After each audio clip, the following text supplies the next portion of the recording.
Hey guys, so today I'm here with my review of the HP Veer 4G for AT&T. I've been using this phone for the past few days now, so let me give you my full review. The first thing that will jump out at you is the size of the phone. With a 2.6-inch display and a slide-out physical keyboard, the Veer is absolutely tiny, even compared to phones like the iPhone.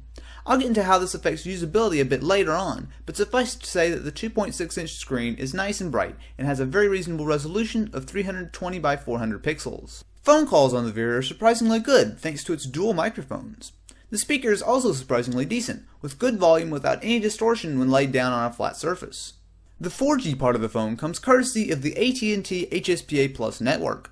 Just like the Inspire 4G I recently reviewed, the Veer gets decent if not amazing speeds.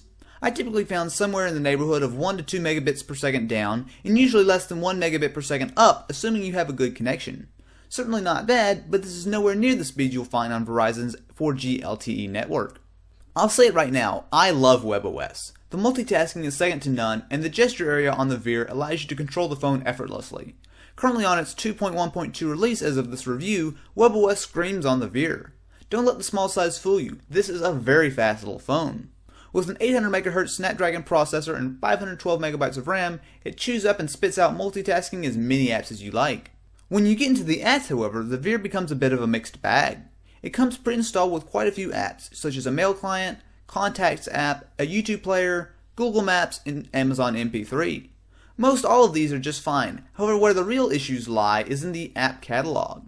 The interface is decent, but there are some fairly major holes in the selection, including an official Twitter app, Netflix, Skype, and many other major apps that are unavailable.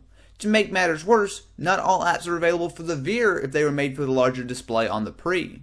Things get much better in the browser. While you are of course constrained by the small display, you'll find that the browser is quite fast and has some of the smoothest zooming and scrolling I've ever seen. You'll also find support for Adobe Flash 10.1 for viewing Flash content, which runs decently like it does on most mobile devices but is less than perfect. The camera is a sore spot. While it has a 5-megapixel sensor, it lacks both autofocus and a flash, resulting in mediocre images in most situations.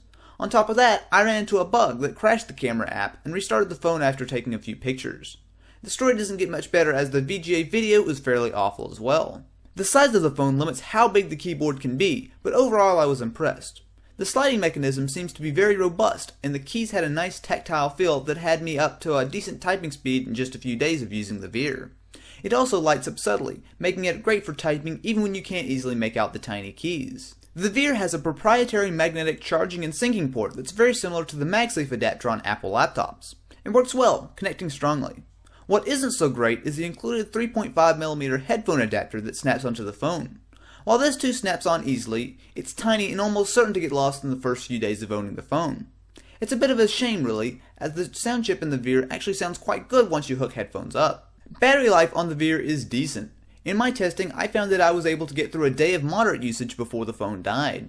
Your mileage will certainly vary, but you will almost certainly need to plug the Veer in every night. The Veer is a bit of a hard phone to sum up. On one hand, you have a poor camera, a lackluster app store, and no way to expand the roughly 6GB of usable onboard storage. But on the other hand, you have a stellar OS, an absolutely speedy experience, and excellent build quality. What it boils down to is, are you interested in a small phone? If so, the Veer is a great choice and will serve you well.